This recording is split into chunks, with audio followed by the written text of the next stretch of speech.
A very good afternoon to all.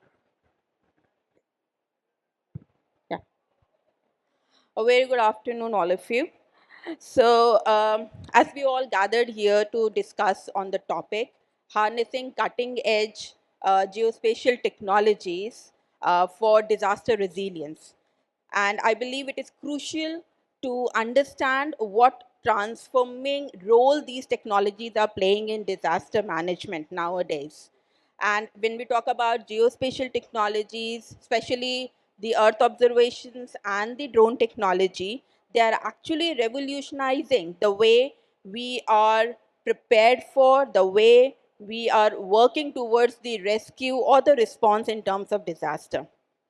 Drone with their capabilities of real-time data collection, or you can say the aerial survey, the dynamic aerial survey is actually a game changer. And when you are integrating these technologies along with the technologies like quantum computing or edge computing, it is actually taking this technology to a next level. In disaster, the biggest thing is that you want the decision then and there itself. You cannot wait for the data going to the hub, getting it analyzed, and you're getting the results. So integration with allied technologies like quantum computing and edge computing is something which we are looking forward to in the coming era. So without any further ado, I wish to briefly introduce the three panelists which are here with me. The first panelist, Dr. Mukta Girdhar. She is the senior consultant of Delhi Disaster Management Authority, and she has more than 24 years of experience in imparting education in the field of disaster management and GIS. And she holds a doctorate in earth sciences from Delhi University and founder and director of Disaster Resilient Foundation. So Dr. Mukta Girdhar. Then we have Dr. Kumar Gaurav. So we already had his presentation in the morning, which was really informative. He is Associate Professor of Department of Earth and Environment Sciences of Indian Institute of Science, Education and Research. And his research interest includes river science, Earth's surface processes, remote sensing and its application in earth sciences. And he is doctorate in fluvial geomorphology from IPG Paris. So, hello, Dr. Gaurav. And the last panelist with us is Wing Commander A.V. Joshi. He is highly acclaimed aeronautical engineer, aviator of IAF, and former additional director DRDO. So, welcome, Wing Commander Joshi. So to start off with this discussion, I would like to request all my panelists to give their overview on this topic, that how geospatial technologies along with drone technologies and other allied technologies are contributing towards disaster management. So I would like to request Dr. Mukta to start off with. Good afternoon, everyone, ladies and gentlemen. Thank you so much for giving this opportunity to be here as a panelist. And I'm really glad because dealing in disaster management is my day to day work. As she has asked me to how this technology is helpful for us. If you all are remember that in the last year, 2023, we have faced a Yamuna flood. We all are aware, but nobody knows how it has been spreaded. This was the unprecedented flood, and the extent of damage was not calculated by the eyes. So what we have done, we have asked a drone mapping, and once we have created a map along with geospatial technology, we came to know how much the extent was, how many people have been affected. Based on that, we have planned where to rescue people, where to provide them shelter, from where we need to arrange a medical post, water, drinking facility, food facility. So it was very quick. If you talk about aerial photography, or if you talk about a geospatial technology, I personally feel that drone, we get the information quickly hand by hand. And if you talk about the disaster, it never give you the time. The moment it affects.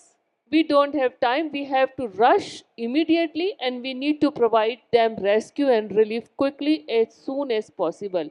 But how? Where to gather? Where to distribute our resources?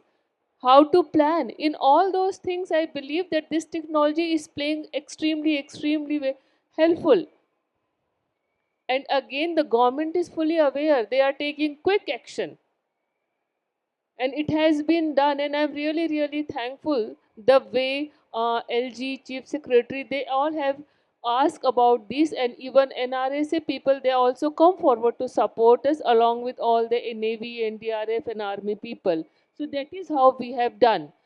The next thing, I personally wanted to tell you that the NDMA, they are doing hazard vulnerability risk analysis for all over India. For that, Delhi is also a prime focus for them, and we are collecting all the information in the layers, and we are again, for the environmental modeling, environment division, they are looking for the drone mapping. So again, it is a very effective, and I believe that coming year, maybe in the maybe 2.5 year, drone is again popularized more, and it will, people will work very effectively on it to look for a solution. That is all from my side. Thank you, Dr. Mukta. May I request Dr. Kumar Gaurav, your interventions as an opening remark for this session? Yeah. So thank you very much for this opportunity. So I'll start with this statement that everything is connected to everything. So drone technology itself, it cannot solve all the problem, but it can give you some sort of important information that you may need, that is required to solve that problem. For example, since this topic is about disaster, so disaster we have in India, flood disaster, landslide disaster that recently has happened in Kerala also, and fire hazard. These days it's very common to have fire, forest fire in India also. So what we can do, so for example, if you're, let's take an example of flood. So sometimes it's not only the natural flood, it also it's occurring because of the anthropogenic intervention. So now most of the rivers are dammed, embanked. So I'll give you an example of the Kosi River, which is supposed to be very dynamic in nature, and it has moved approximately 160 kilometer in last 2 centuries. So you can imagine that order of magnitude a river has migrated. So in 2008, there was a major flood in the Kosi River, and that has happened because of the breach on its embankment. Embankment was constructed in 1965, and that embankment resulted into aggradation of channel. Aggradation means sedimentation. And what happened? So river was continuously putting pressure on one of its embankment, and we were not noticing. And that thing one can see directly from satellite images also. So now, if you know such vulnerable area, we can monitor by using drones or by using high spatial resolution satellite images to see the flow condition, for how long, where, what are the locations where river is putting shear stress on the embankment, what is the condition of leakage, and if you can monitor all those things, you can predict what is going to happen. So this is one example where drone technology can really improve our understanding. For another example of forest fire. So forest fire depends upon various factors. For example, soil moisture condition, uh, vegetation condition, so whether your leaf is dry or not, temperature and many other meteorological parameters. So soil moisture is very dynamic. It changes very rapidly in a daily time scale. So we can use drone images, for example, infrared images and red edge images can be used to quantify soil moisture on regular basis, and therefore it can help you to predict exactly in which condition you can have forest fire. So that is also an emerging area where drone technology can be used. Landslide. So, for example, people were talking about this Kerala landslide, and I was, it's not amazed because sometimes we submit report and that report goes somewhere. But Kerala report, that landslide location was already mapped by Geological Survey of India. So they had in their report, they had said that this is the landslide prone region. You don't do construction over there. So this kind of location can be mapped by using drone images. So exactly you can figure out what are the slope condition, what is the drainage network, and all those things can be done on regular basis. So therefore, drone can be very useful. Not alone drone with other information can be very useful in managing and monitoring hazards. Thank you so much. I do accept that drone alone has a limited capability. We need to integrate it with other allied technologies and geospatial technologies to get the complete capacity out of it. I would like to go to Wing Commander Joshi sir. Please, if you can give an opening remarks on the topic.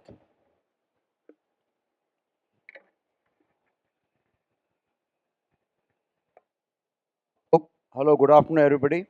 Good afternoon to ladies and gentlemen. I'm happy to be here under the leadership of Shivangi, Dr. Shivangi. Uh, I'm not a spaceman. Uh, However, I would like to share my experiences in relation to defense forces, and I'm working as a advisor to in-drone aerosystems, where we've done disaster management. So with some hands-on experience. I want to share some case studies later on. But as of now, I'd like to say that drones are here to augment the satellite imagery, because satellite imagery has got some gaps.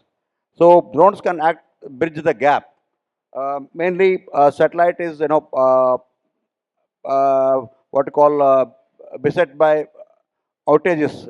You see TV channels. You find sometimes the satellite link is missing, so your TV is off. So such things can happen when you do go for disaster management also. So we need to bridge this gap. Second thing is the weather. The obscurance due to rain, clouds, low clouds.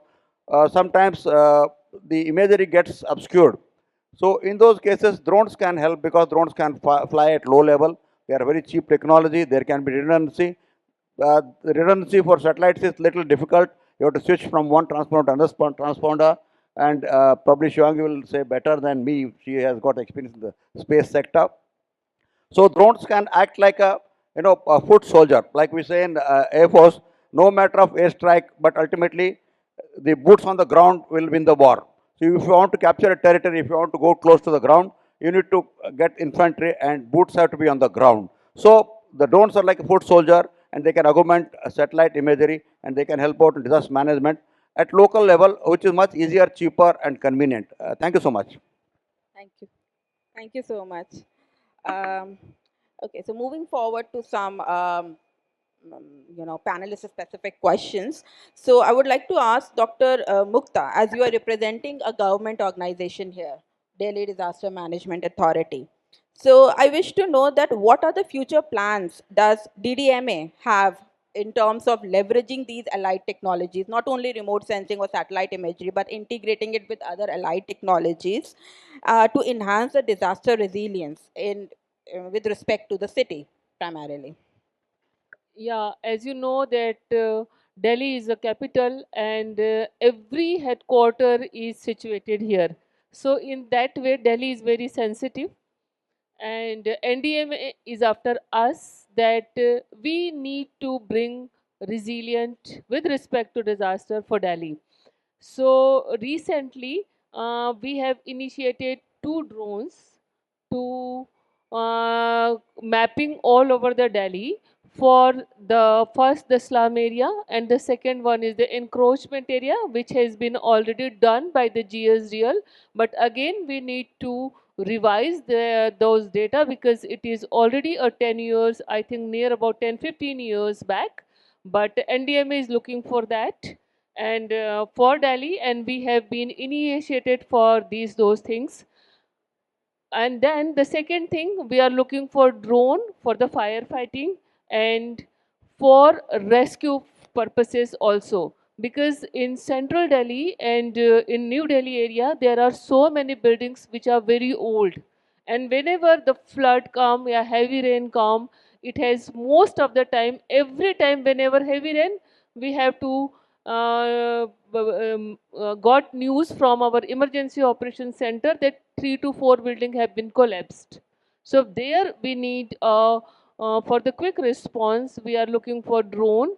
If people are buried under the debris, how we can excavate it? If is there anybody is there inside the debris, can we detect? There is such type of drones. We are looking for those type of drones also, and we are looking also for delivery, because last year when we have a flood, it was one person, he was he was standing sitting on a top of a temple, and 7 days he won't be able to connect with us.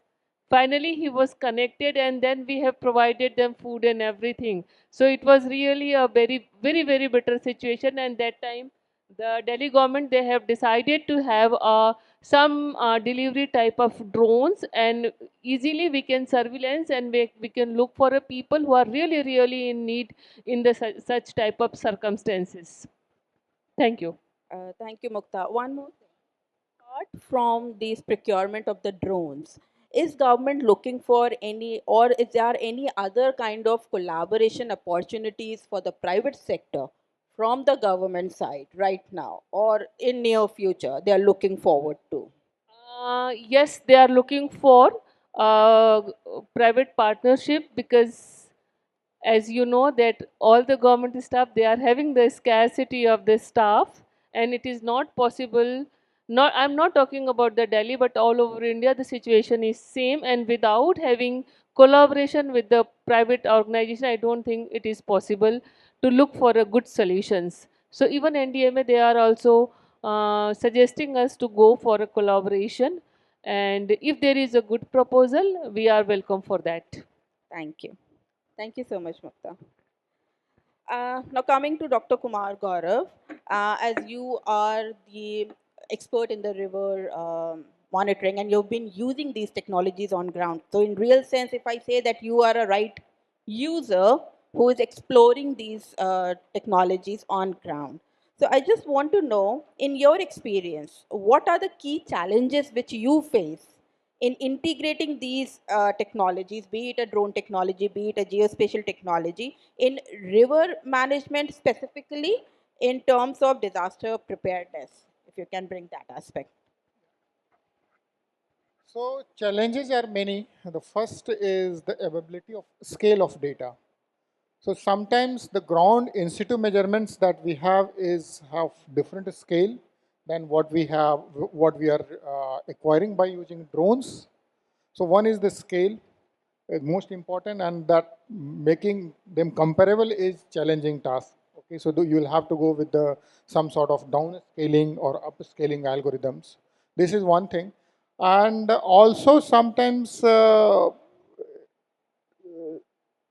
some rivers, data is not in public domain. Okay. For example, Himalayan Ganga Basin. So Ganga Basin data is restricted to the government organization only. It requires a lot of paperwork to get that data. So these are few challenges that we are facing. Yeah. I can understand even after the release of National Geospatial Policy, which say ki, yes, the data should be open, still we are struggling with that. And as a researcher in this field, I personally has a curiosity to know what specific geospatial tools or the methods have proven most effective in assessing the river health and predicting potential disaster responses. Yeah, thanks. Answering this question, being a academician, we rely on open source tools, simply because they are publicly available and you can do whatever you want to do. So these days, Python has become a very powerful, strong tool which is freely available, and most of the packages are already developed. So even though if you're not developer, you don't write your own program, you can just start using the programs which has already been developed. For example, I'll give you an example for image processing. So OpenCV tool, which is very powerful, that you can use in Python for various kind of image processing. Other than, if you ask GIS, you can go with QGIS, that has a very strong capability. And commercial software, for example, like ArcGIS, ADAS Imagine, anyway, that depends upon you and how much money you have in your pocket. But these public source platforms are amazing. And these days, Google Earth Engine is a very strong and powerful platform. And I hope that you won't find any limitations in terms of drone data analysis on open source. Easy or complicated. Drone data analysis or processing, the most important thing is it requires high computation performance computer. With the normal computer, you cannot, because data size, the volume of data you are acquiring is huge. So you need a GPU kind of server, which is expensive.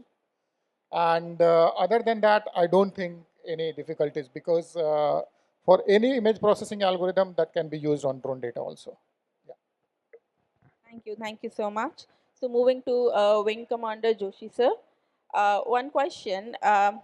As you worked with drones, so I just want to know that how drones can augment satellite data, specifically with in terms of disaster, and how you foresee or you envision the future of drone technology evolving in the next 5 years in this context. Dr. Shivangi, I would like to share my what you call case studies, hands-on experiences while working as a chief advisor to in-drone aerosystems. Uh, about 4 years back, there was a massive earthquake and landslide in Coorg, Karnataka, Markera. So people were trapped in the mud, and their roads were damaged. There was landslide. There was slush water all over. So it was impossible to reach them. Place where they are stuck under the landslide, things like that. So we flew drones uh, with day and night, with daytime with the EVO, nighttime with ER, and in some places where if there is shadow, the ER could help us and tell us where people are trapped. And cattle, mainly the animals were the people, things which were poor cows, sheep. They are stuck in the mudslide. They are not able to come out. Human beings somehow they were rescued, but the animal rescue was a big issue. So the drones helped, and we could rescue to some extent. It was a pro bono work, and we taken up suo moto without anybody's invitation. Second thing is, there was an island in northern Karnataka. The local panchayat called for the help from nearby drone company that was in drone aerospace, which is located in Hubli. Uh, we went there. We found that there is an island formed by the river. There are 2, 3 people stuck. One fellow was having hypertension, and one fellow was requiring anxiety medicines. So they were helpless, and local administration was trying to reach to them, but they could not. The river was split. I can show you pictures, but I don't have it now. There is no time also. So what we did is, see, you don't need exotic technology. You have to improvise and make do with what you have. See, I'll give an example. You see, tall buildings constructed by masons and bar benders. What they have, they put one log of wood, put some nails and stubs on that, and they bend the bar. And the mason, he has got one simple tools. With that, they build big buildings. They don't ask for anything exotic. You see, presently there is an automated construction technology, but till now it is all manual. So they make use of existing tools and improvise things and build the tall buildings. Similarly, here we flew a DJI drone with a thread below that, with a medicine attached to that packet, attached to that, with a blade, a simple blade. So it flew, went to the island. It was hovering there. So by gesturing, we told them to cut it. So that fellow took the blade, cut the thing, and drone flew back. It was a simple rescue, but they call it, what do they call it? No, stitching time saves 9. So these are examples where drone came handy because very cheap and they are reachable. You can have multiple, one drone fails, you can have multiple drones. So this how drone can help, satellite technology. The future is swarm drones and AI-enabled drones, wherein uh, drones can fly in multiple thing. They can have a relay drones, so they can extend the range and reach out people in the disaster areas. We can have multispectral imagers, wherein we can look through the fog. I'm working on millimeter waves. Millimeter waves can look through low cloud and fog. So this way, we can visualize, give a visual inputs to the administration where people are stuck and how they can be rescued. Thank you very much. Thank you. Thank you so much.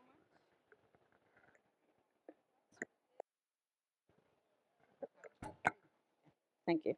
So with this, we conclude this panel, and I believe that we can see there is a huge potential if we integrate drone technology with other allied technologies, be it in terms of real life on ground case studies, be it in terms of research facilities, or in terms of collaboration with the government sector, like public private partnership. So although it is at a very nascent stage as of now, but it has a huge potential moving forward. So with this, I would like to conclude this panel and request you all to give a huge round of applause to all the panelists. Thank you so much.